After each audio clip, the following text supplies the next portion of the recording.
What are they passionate about? And what do they really understand versus that they get good grades in and work hard in?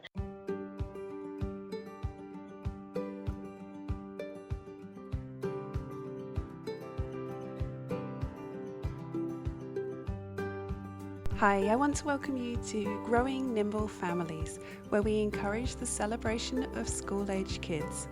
My name's Melissa, and I hope this show is a place where mothers like you can safely explore a slower, simpler, and playful lifestyle so that you can get to the heart of what your family needs to thrive, both now and in the years to come.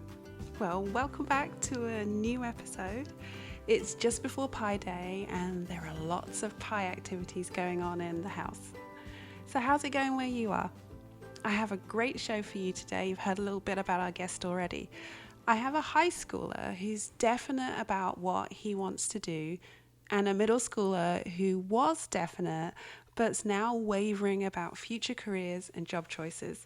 As a parent, this is a tough one to navigate. Do you let it go, give suggestions, not worry, stay out of it? My guest today totally helps set a clear path for school-age families. We cover the range of ages from the very youngest all the way through to high school. Usually we don't think of careers education until late high school or maybe the middle of middle school, but there are other things that we can be experiencing as family, and she really gets into that today. There are so many things that we can do to support our kids' future career goals without being pushy. She has ideas about how to gently support children who don't know what they want to do and how you can open up their world to new possibilities. She talks about irregular income careers and how to negotiate this as a parent, as well as advice for the different stages. And look out for the story about the artist who went from $60 to $600, or very nearly. And the question parents everywhere have: what happens when your child wants to do a job, but you know it's not going to work out for many, many reasons, but your child is adamant to go that way? How can you work with your child to let them see this future career? Really see.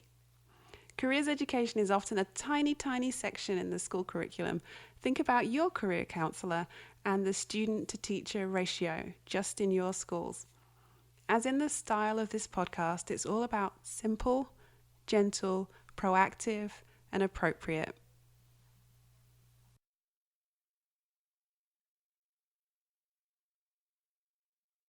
Jamie Beck is a former CSU career counsellor and has a master's degree in human services with an emphasis in macro-level social systems and a concentration in family and work.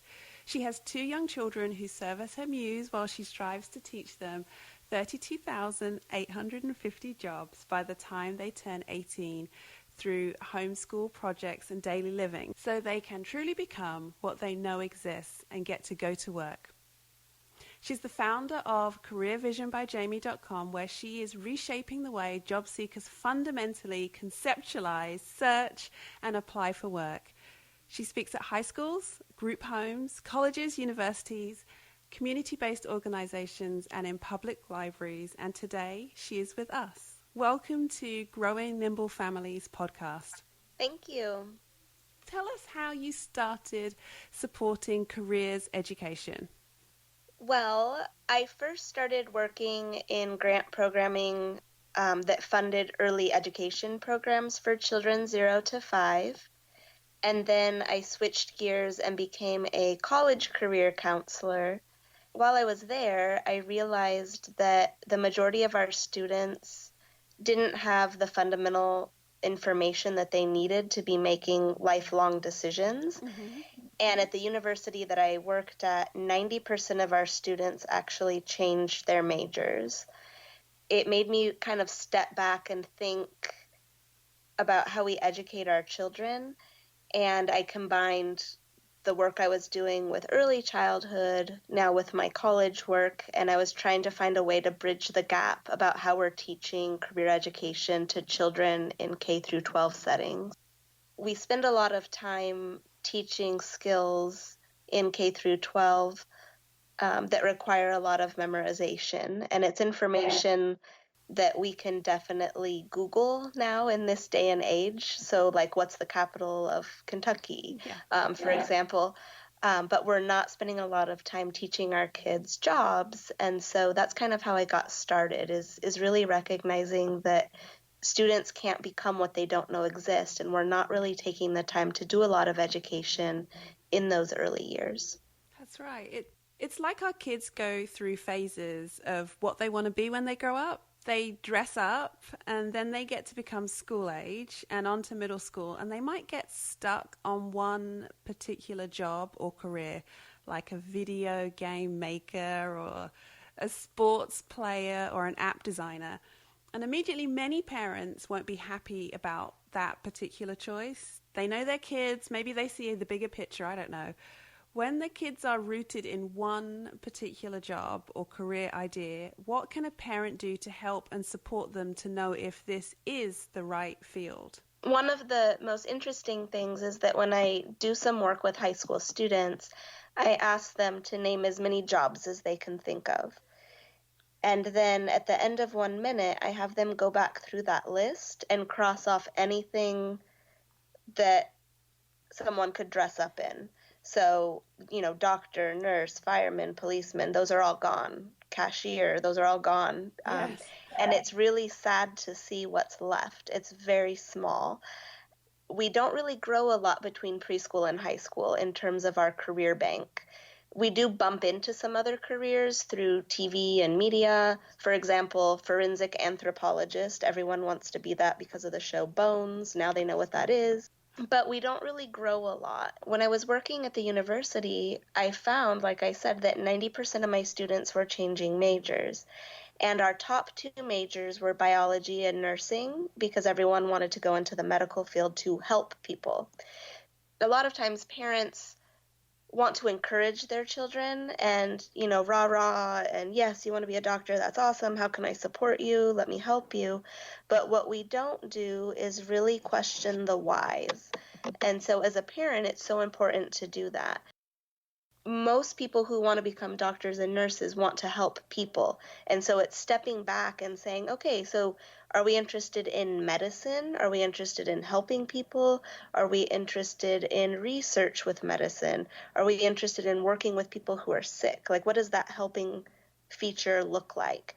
And so one of the things that I've kind of coined is something called career vision, and it's where you use this process of looking at everything in terms of an interest. And I really encourage parents and teens to kind of banish career titles because there's so many out there that we don't even know exist. When we lock onto a specific title, we're really doing ourselves a disservice. For example, if someone wants to be an astronaut, there's over 500 astronauts ever in the history of the world, but there's only been over 500 astronauts in the history of the world. Right. It's kind of a very small number. And so when we narrow in, we really lose opportunities to expand that. If a child gets into college and realizes, like, oh, I have a heart problem, which actually happened to someone that I know, now they can't become an astronaut. So do they just give that up and switch to accounting? Right. With career vision, it's realizing from an early age, I love space. I want to do something with space. And it's that parent's job to start facilitating this interest within space and helping them explore every avenue. And so I do something called brain sorting, and I'm actually going to give one of those free to you guys on the podcast. So someone can have an opportunity to win a brain sort. And it's where I take your child's interests and opportunities and skills that they have, and I put it together in a matrix to kind of show all the different options and possibilities. As a parent, I think it's so important to facilitate that interest, but it's not pigeonholing. Instead, it's saying, hey, here's 32,000 things related to this career. Oh, that's really good information to be able to think as a parent how to really support the kids, because you have all these ideas in your mind and you don't want to direct them and tell them, but we can be such guiding forces too. So thank you for that. But there's the other side of the coin. There are a lot of kids who have no idea about what they want to be, what they want to do.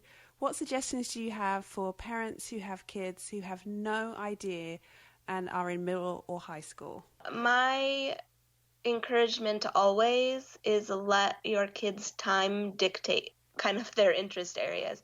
So if you don't have to remind your child to do something and they just naturally do it, if you see them watching a documentary about something, if you see them looking at news articles about something, wherever you see them walk to in a Barnes and Noble or wherever, the library, those are their natural interests. And actually in our home we had this problem the last few weeks. I've been assigning my daughter homework based on her interests and she hasn't been doing it. She's been wanting to start an animal show, for example, and she's been wanting to gather all these different species of snakes and reptiles and things and go on the road and do an animal show. She's 11, Yes. but this is what we do. um, she met someone who was going to give her a corn snake and an albino corn snake, which is what she's been wanting, and everything was included. And I had it on her list of things to do for the week, and she didn't do it all week. Like, she had all these opportunities, and I kept gently reminding her. I kind of sat her down later and said, maybe reptiles aren't your thing because you haven't taken any initiative. And then this week, I assigned her homework, and I created all of her homework based on chicks. She's currently hatching chicks right now. They're in the incubator.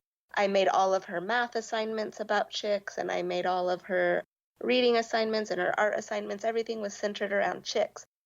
She got all of her homework done so quickly without any complaints. And it was just like, yeah, okay, that's an area of interest. And so as a parent, if you're constantly having to nag your child to do something, chances are that may not be a good area of interest. I have an assessment that I typically do with teens, and they're simple questions like, what is on your internet browsing history? What would you give a speech about to 100 people and not feel intimidated about? So if you have a student that's saying like, oh, I could get up and talk about video games, or, I could spend, 20 hours on the weekend playing video games solid, that's an area to explore. But what we do is we coin it and say, I want to be a video game designer. But what we need to be doing is showing our child the credits on the video games of the 10,000 jobs related to that, because not everyone is going to be the designer per se, and that may not even be their area of interest. So definitely where they spend their time is a huge clue. Oh, that's really good. And I love in your bio, you talk about your kids doing 32,850 jobs by the time that they turn 18. Tell me about that number and why you chose it. Sure. As parents, one of the things that happens early on when we have a baby is we get something in the mail that starts talking about saving for a college education. A cute little piggy bank, and it's like, oh, save $1 a day, save $5 a day. If you saved $5 a day for 18 years, your child would have $32,850 to go to college. That's well and fine, and it might pay for 1 year at an amazing private school. It might pay for a whole state education. But what it's not accounting for is our children's interests and passions and where we should have been maybe spending that money all along.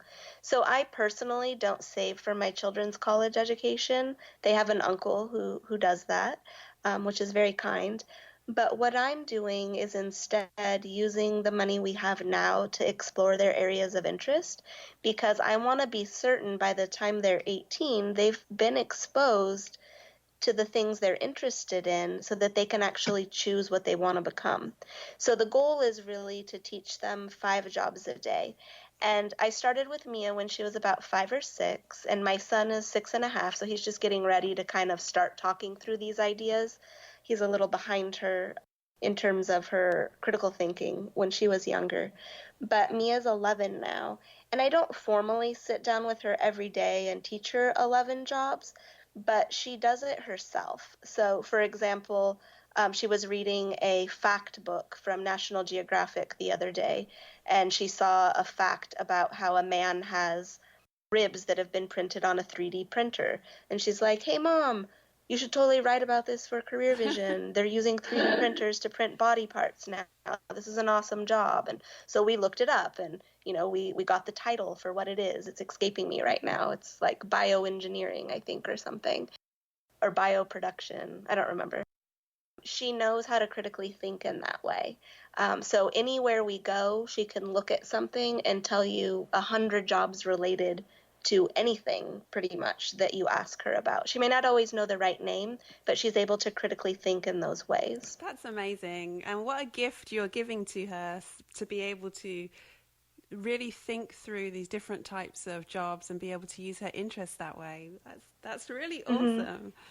I was thinking as well now that there are some future careers that are difficult to have a regular income, things like acting or sales, writing, the arts, musicians, or even being a business owner. As a parent, you might be worried that your child won't earn enough to take care of themselves or their future family, and it may mean that they stay with us a little longer. But a child can really believe that this is what they really want to do. What's the way to kind of approach the situation like this from both the parent and the student's perspective? Yeah, I get that question a lot, especially in other cultures. For example, we've hosted quite a few exchange students from Asian countries, and they're expected to do the traditional pathways. But there are so many creative things out there right now. So for example, if your child is an artist, I just met a 13-year-old who had her art hanging in a coffee shop on Saturday, and people were like looking at the art and drinking their coffee on a Saturday morning, and we had no idea a 13-year-old painted them, and several of us were kind of talking and looking at it, and it was really good. And then she walked in to hang another piece, and everyone was kind of taken aback. Yes. And so I immediately went over to her and I was like, do you want to know how to increase the price on your paintings from $60 to $600? And she's like, I'm listening. There are new things out there every single day being created and invented. For example, an artist, it's kind of morbid a little bit, but an artist can receive cremated ashes of a pet, for example, from someone and paint the portrait of the pet. And if they integrate the ashes into the paint, they can now charge that pet owner $400 to $600 for that portrait. It's Oh. called cremation arts. It's like this whole new way that artists are like tripling, quadrupling their prices.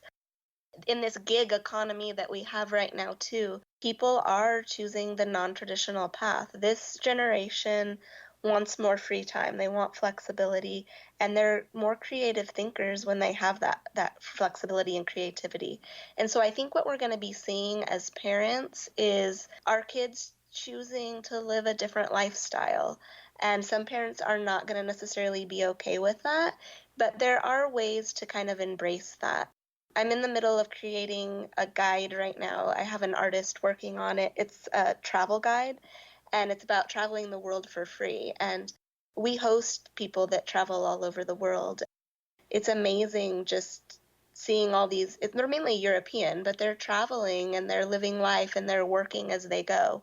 A lot of them are artists and they have gigs, but they're bartering for room and board. So I have an artist staying with me right now that's doing graphic design for me and getting free room and board while she's traveling and doing other jobs and making money. And I think we're going to see a lot of that with our kids. So parents, it may not be what you hoped for and planned for, but there is a way for them to make a living. The key is allowing them to find something that they're so passionate in that they won't fail and that they'll be able to thrive in. When we have that passion for something, we're able to put 20 hours into it and it's exciting. Whereas if we put 20 hours into, being in an office, doing a job that we hate, 70% of Americans report that they're dissatisfied at work. Mm. And moreover, we see that the stats on Monday mornings have an increase in road rage, high blood pressure, suicide rates, and heart attacks. Placing people in jobs just for that income, which has been the trend for past generations, is pretty sad. And we really do want to support our kids and trust that they can figure it out if they are passionate. And then the other quick tip with that is there are ways to blend. So if your student says, I really don't want to be a lawyer, I really love being an artist and that's what I want to do, they can blend that and they can be an art lawyer so that all their clients are artists and they're representing artists and that they're, hanging out with the people and going to, exhibits and galleries and working with creative people, but they're still doing that traditional job. And so I really do spend a lot of time helping people, adults primarily, redefine their jobs and get them in places where they're excited. Because so many of our jobs, like accounting and office work and law and marketing, can be housed in our passion area. So if you love Legos and that's like your whole passion, you can be in marketing at Lego. You don't have to be in marketing at the Band-Aid company. You get a choice. Yeah, no, that's really good. It sounds as if we have to be proactive in supporting our kids with their future career ideas. You've talked about how you've been doing that with your kids as they've been growing up. So school age kids, 5 to 10-year-olds, that's primary and elementary school. Let's go through those ages and stages and see what types of things that we can gently do to support them in ideas about their career. Early education, it's a little touchy subject. In early education, what we really want to be doing is helping our kids enjoy dressing up and, enjoying all those fun jobs, but also gently encouraging the reality. So if they're playing with Barbie's hug and heel puppy, the puppy is smiling, and the way that Barbie heals the puppy is with a tissue that is magnetic and wipes away the cold, and now the puppy is all better. Okay. And in reality, that's not true. We know that vets work with dead, bloody, gutty puppies. So people may say this is a little harsh, but when my daughter was young, she was, about 5 or 6, and she wanted this toy, I gave it to her, but with a replacement puppy that had a frown, stitches, and the stuffing was red, bloody, and gutty coming out. So that was extreme. I'm not saying you guys go there. But what we really want to do is make sure age appropriately they start to see the realities, because I work with high schoolers and I work with college students who still think that being a vet is about loving animals, and they don't realize there's euthanasia, and they don't realize that, they're going to have to see more sick, hurt animals than they are healthy animals.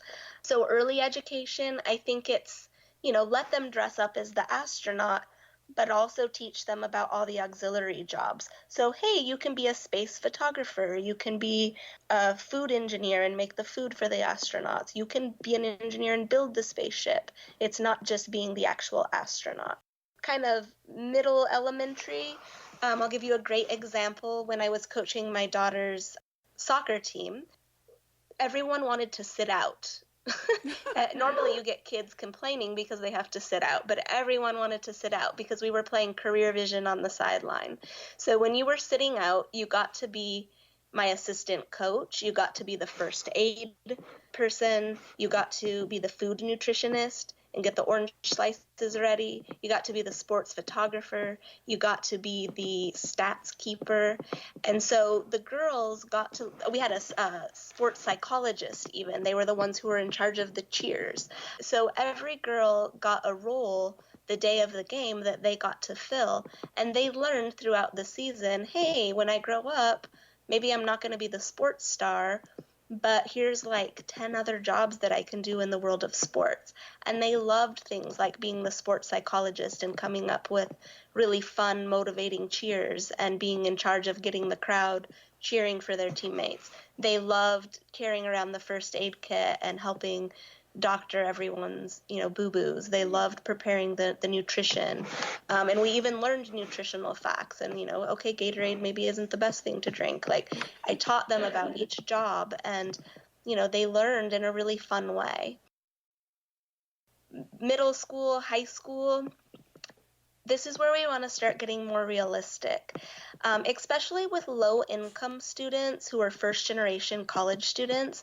We had to have a tendency to kind of ignore the elephant in the room. Mm-hmm. So, for example, from my own background, I wanted to be a doctor since I was in second grade. And I was from a small town, and so I was really passed through. You get in the top 10 and you stay in the top 10 your entire life. Like, you don't leave that bracket really. And I was really passed through all of my math classes quickly just because I was in that group. And I was passed through everything pretty at an advanced level that I wasn't really ready for. In retrospect, when I got to college, I was failing biology and chemistry in my pre-med program. And I went back and I looked through all of my work from high school that I had saved, and I was a C student. I did the extra credit, and that's why I had a 4.5. Okay, yeah. So no one was really doing me a service by not calling me on that. I was the science club president. I got all the science awards. I won the science fairs. No one said anything to me like, hey, why are you getting C's on your tests? Are you really understanding this? Because it was me and I was in the top 10 and I've always been a good student. But I just memorized and studied. And in college, there is an extra credit. And so it really started to show that I didn't understand any of this. So as parents, I think it's crucial to kind of separate out what is your child good at, what are they passionate about, and what do they really understand versus that they get good grades in and work hard in. It wasn't until I found sociology that I learned for the first time in my life. I actually understood and I wasn't just memorizing and regurgitating information. And so I think that's crucial, is if someone wants to be a certain career, that we show them like the pathway. We pull out the MCAT. If someone would have showed me the MCAT to be a doctor when I was in high school, I think I would have changed my mind earlier and had a little bit more time to think. And the reason I wanted to be a doctor was to help people. So again, it's what's the motivation? If your child is not reading academic journals about medicine and they're not, looking into the scientificness of medicine, chances are they might just want to help people. And there's a whole slew of other careers related to that. One of my favorite ones is called a child life therapist. And this is the person who actually helps sick children who are in a children's hospital, but non-medically. They're just there with that child as their advocate. It's kind of like Patch Adams in the movie Robin Williams played. So in high school, that's definitely my tip. And it's also sitting your child down to read a course catalog for the university that they're looking at. You will learn more going through a course catalog than any assessment test you take.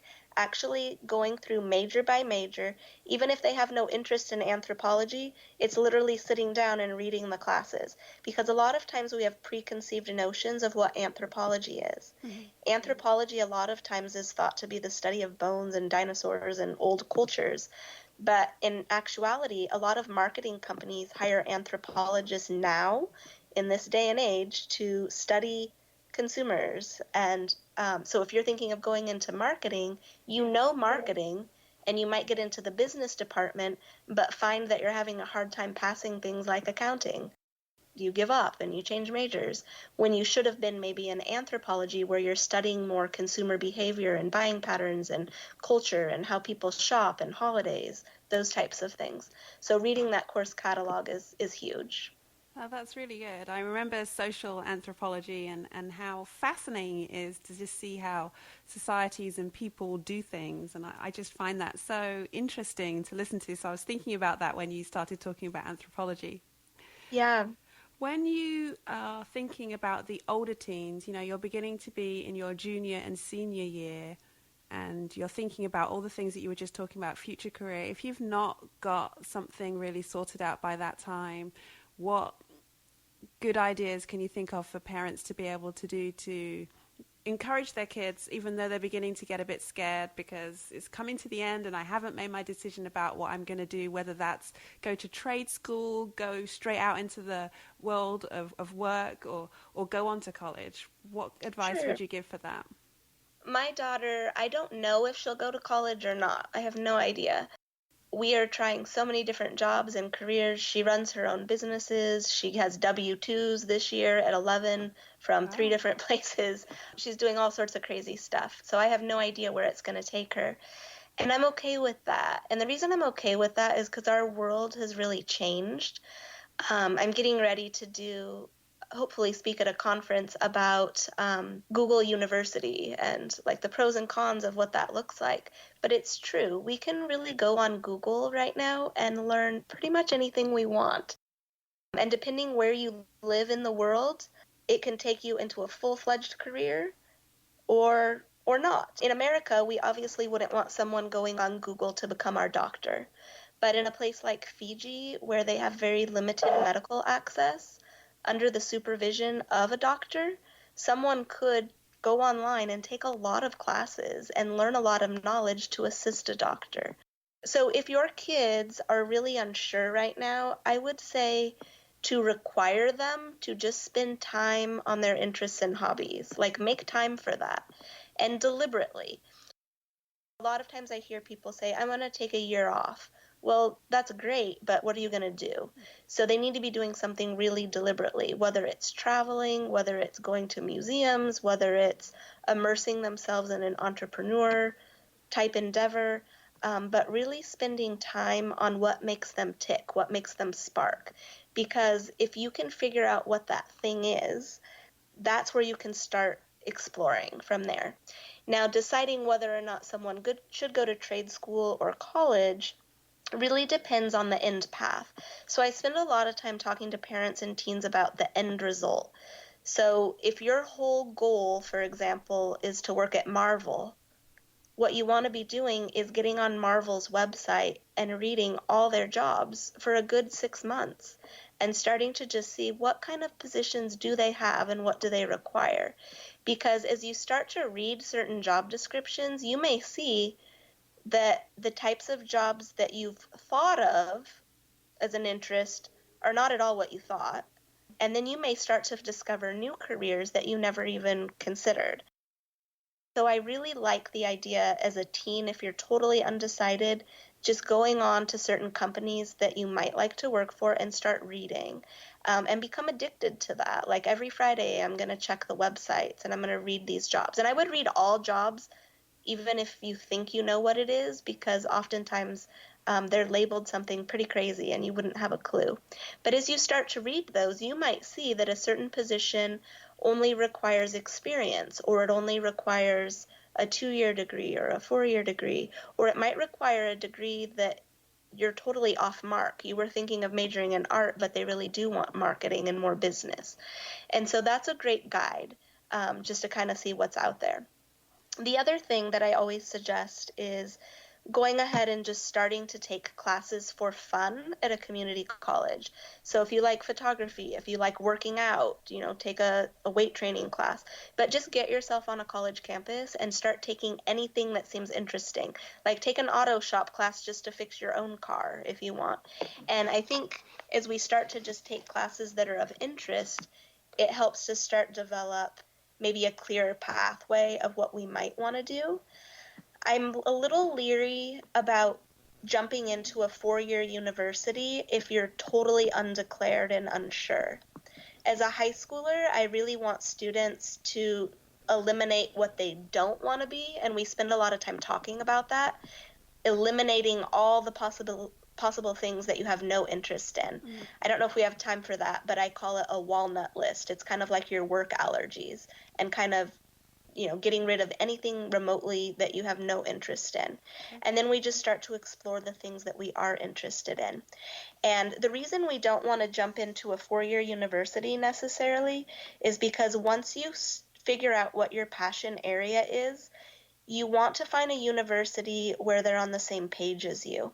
So for example, no one in their right mind would pay $32,000 a year to go to UCLA to major in square dancing. Right.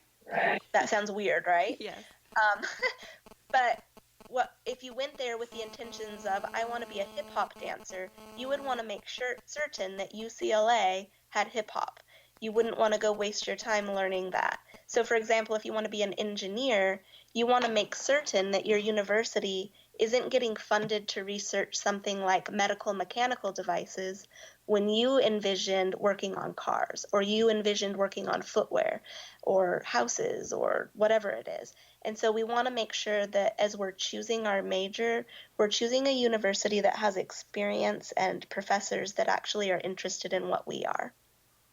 No, that makes total sense. I'm hearing parents shouting at the radio now saying, "But my child doesn't have any interest. They just love to play on their iPad or Mm-hmm. their video game, and I can't get them to do anything else. Like, how can I even find out what their interests and their hobbies are? They've just kind of stopped at middle school or high school and they're just playing games."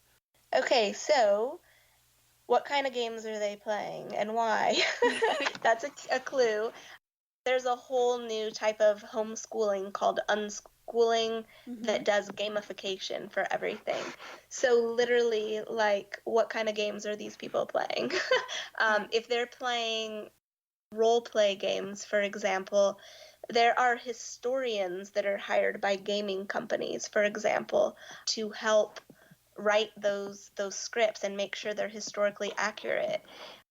If they're interested in exercise and they do like to exercise, there are companies that are coming up with all sorts of games related to the Wii U and related to things like the Fitbit, to try to motivate people to be healthy, and they've gamified it. There are people that are even writing curriculum that has to do with Minecraft. These students could even be teaching Minecraft classes on their own. There are summer camps that employ teenagers to actually mentor and teach students Minecraft. So I don't want to just throw out the whole gaming thing Hmm. as, invalid. There are some ways that we can actually use it to start exploring some interest. But if you feel like you don't really have a connection to your teen and you're not really sure what makes them tick, I do have some questions that I like to ask. They're things like, what do you save up your money for? So they may say games. Yes. So that's, you may only come back to games every single time, but we can try some other questions like, if you had to donate $1 million to a cause, what would it be? So if they say something like cancer, for example, okay, well, is that a passion area? Do they have a connection to that? Would they want to work playing video games with kids who are sick with cancer? Because a child life therapist, believe it or not, does spend a lot of time doing that. They have people that just go and sit in isolation playing video games with children and talking with them. So I kind of have this gift to be able to turn anything into a career. So I would love to meet with those parents if you're just feeling hopeless and you're feeling like there is no connection. Anything that they would read, if they're reading, about their video games, even, it's encouraging them to start writing or even starting a blog about that. So there's lots of different techniques we could use. And parents, I know this may be a little disappointing, but there's actually a college scholarship now to 4 universities for your children to just go to college to play games. It's becoming a sport. Um, so the world is changing tremendously. But I do think that with technology continuing to boom as it is, there's a place for those students if that's their only thing. Feel free to reach out to me and I can give you some ideas on how they can try to turn it into something positive. But I know it's frustrating at times. But if that's their world, let's figure out how to channel it. That's brilliant. So today I've been talking to Jamie Beck, former CSU career counselor and founder of careervisionbyjamie.com, supporting students, parents and adults in careers. We've been talking about how do you help support and gently direct your child in choosing a career path. Tell us, Jamie, how we can find out more about your work. Right now, the best thing to do is to follow me on Facebook. I have a page called Career Vision Minute, and on Career Vision Minute daily, I post all sorts of things. So it could be anything from contests your students can enter for their photography to majors that you've never even remotely considered, like Shakespeare and autism, to jobs that are out there that you can do from home, like teaching classes on a website called OutSchool. They're going to be able to find all sorts of amazing resources to spark their interest. I don't have Instagram and Twitter and all those things running. Eventually, I will have that. But Career Vision Minute is the best place to find information. And then I also offer free webinars a few times a month on Career Vision Minute. You can join a Facebook Live, which is where we met. Yes. And I'm also going to be offering some classes on OutSchool, which the classes will just be $10 for an hour session. So it's a great resource just to pop in on different topics that are of interest to you and your teens. That's brilliant. Well, thank you for sharing with us today. You've given us some valuable information and a lot of food for thought. Thank you. Well, Jamie had such good information, and I love how she says students can't become what they don't know exists. I have a brain sort to give away that Jamie mentioned in the show. The brain sort, your child will fill out an interest sheet with a bunch of questions that are on it and return it to Jamie. Then she'll do a special brain sort, which talks about interests and hobbies and compares them to skills that they might have and show them some potential career ideas. My high schooler is in the middle of doing one, and it's interesting what interests it is throwing up, especially what he does a lot and what he wants to love. It's a bit like that saying, show me your checkbook and I'll show you what you love, as a helpful way to get you to look at where you're spending your money and your passion. Or when you do a time audit and you realize you spend more time on, I don't know, social media, add it all together than where you really want to. But in doing the time audit, you actually realize that you're not doing the things that you really love. These questions seem to help him see where he spent his time. And it wasn't just me saying it. And he could choose to spend time doing some things he actually loves doing, but never found the time. So you can win one of these brain sorts where Jamie will talk through and work it through with you. It's all done online and via email with Jamie. Answer this question on this post and a random winner will be picked and the result posted on this post. Here's a question. What do you love so much you would do for free 40 hours a week?